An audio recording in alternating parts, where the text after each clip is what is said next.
want to bring you an update in regard to a water dam project that was meant to be developed in Embubut Forest. And this particular project would be costing about 3 billion shillings. And this project has since seen not a good ending, as the European Union has cut funding over environmental concerns. And now I'm joined by the Executive Director at East Africa Wildlife Society, Julius Kamau. Many thanks for joining us. Thank you so much. And Julius, interesting times for the country, as we are seeing a lot of push towards building up infrastructure and ensuring that we address issues to do with water and food security. What does the withdrawing of funds from this particular project mean for the locals and also the future of food and water security for Kenya? Thank you for that question. And to put things into context, the European Union funding was basically to fund the conservation of the Embubut Forest, which is part of Cherangani. And also, we had an issue of Bosto Dam, which was actually based on the southwest Mau. So in regard to the Embubut Forest, which is a critical water catchment area and part of the bigger Cherangani, the project was basically to support conservation effort, so that then that conservation can be able to support the people in terms of ecological functions and also supply for water to both the lower catchment area people. So that's basically the context of that project. However, I would want to say that it's an interesting time and we are experiencing drought in this country. This is a season when the country is at the hottest. And of course, you would expect the water is a critical resource for anyone. And we have an issue where we have an agenda of conservation waged against the issues of human rights and also issues of development. And for this case, I think it will be interesting to see how we can take care of the rights of people, both those people who live adjacent to the forest, and at the same time not compromise the rights of the people in terms of access to water on the downstream. And this is a bigger question that is happening in Embubut Forest. And basically, this is where we had people who are claiming for ancestral land rights to stay in the forest. And as you know, the current law in Kenya does not allow people to reside in the forest. And therefore, I have engaged the county government and even the county assembly in that level. And the agreement is that without conservation, there will be disaster. And therefore, there need to be dialogue between the community themselves, the county leadership, to be able to come up with an agreement that then what we need to actually access our own rights and also again supply water and other ecological importance to the communities. Yes. And so what is the position moving forward in relation to this project? Well, first of all, we have to admit that conflicts normally exist between different agenda, that is water, human rights, and conservation. I think the best thing is, first of all, people have to be honest and they have to be genuine about the issue. Again, there need to be an environment where people can sit down and they can talk about issues. Two, the solutions for Kenyans would have to come from the people in the local area. So in this case, I would expect the county government to work together with the communities and also the national government to come together to understand what do we need to do to be able to secure people's rights, and at the same time make sure that those rights do not contravene access to water. And that's what we are calling for, dialogue, and people must listen to each other.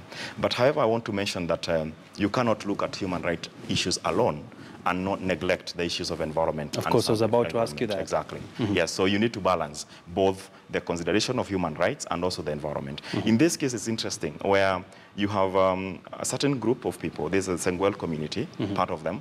Initially, they were hunters and gatherers. Things have changed today because of infiltration of other communities. And therefore, now they have moved towards commercial farming. The question is, hunting and gathering was compatible with the forest ecosystem.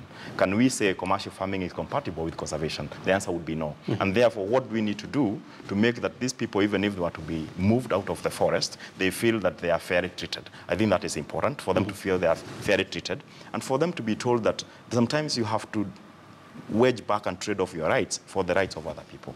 Because, like, for example, what happened in 2004, the downstream communities, that's the Kerio Valley, who totally depend on the water from the Kerio River and the Embubut River, they started lacking water. And they were asking themselves what is happening. And they realized there was a lot of degradation in the Embubut forest. And this is what formed the project to come on board to support reforestation of that area. Yes. But now the human rights issues have been, to me, and has been misrepresented to the international forums, A certain group of people have gone to Brussels, they have gone to Finland to present their case, and of course EU, based on that, made a decision to suspend their project. But we believe, and we are calling upon the EU, for example, to also consider the voices of other leaders in the county government. They also consider the voices of the people who are living on the ground, and also the national government, so that then they have a balanced decision making, which is sustainable for this country and good for all the people. All right. Yes. And of course, Julius, right now, conservation is a big topic in the global world, and there's a lot of talk towards African governments to also scale up focus in relation to conservation and ensuring that we strike a balance so that we do not take up land that was meant to be conserved for development purposes. But ideally speaking, as a country, in relation to conservation efforts, where would you gauge Kenya right now? Kenya, we say we are in a very delicate balance. The only problem with conservation is that once you destroy an ecosystem, you never have a chance to bring it back to its original state.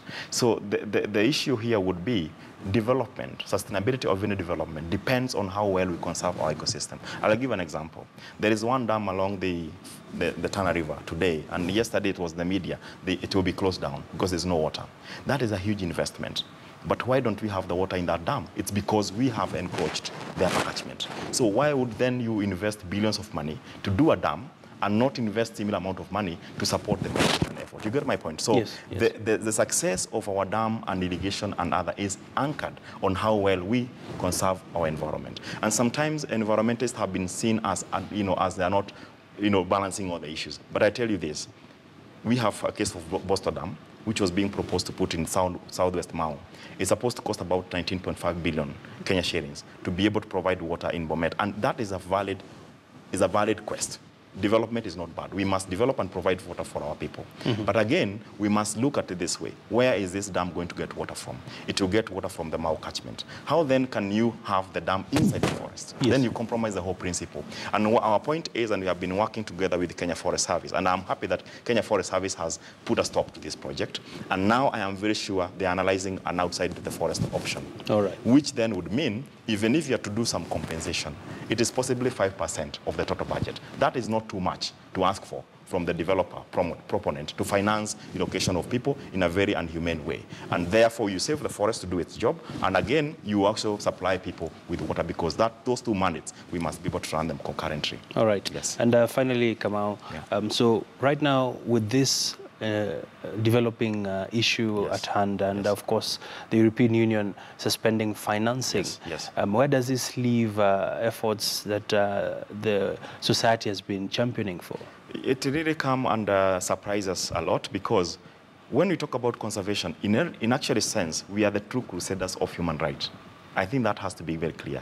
We are not blind to human rights issues. In fact, as a society, we have supported many community forest associations in those areas, Chenangani and Mount Kenya, and every part of the country, more than 300 community forest associations. We believe that we have to empower the local people to have to a level they can participate and engage government constructively and participate in the management of forest resources. To us, that's a lasting solution. All right. But if you, for example, why are we talking about conservation? Conservation for what? We conserve so that we can have water. We conserve to support our livelihood. We conserve for nature and for people. So therefore, the conservation agenda must come on top, because without that conservation, even the right of the people that we are fighting for will also be compromised. It will be a tragedy of the common if we don't have water, because everyone requires water. So we must pull back, reason and dialogue in a positive way, secure our water catchment areas to be able to provide the ecosystem services that we need to have on a daily basis. That is what we are calling for, and I think it's a just call.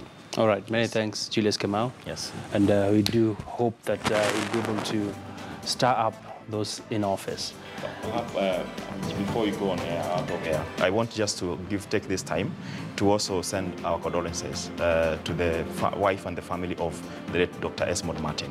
You must have heard about him. He was ill on Sunday. He was a renowned conservationist. He is our board member, and we feel a great loss. So I wanted just to share that here. Okay. Thank you so much for that. Many thanks, Julius Kamau, for your insights. And we want to take a quick commercial break. We still have much more coming up. Don't go too far.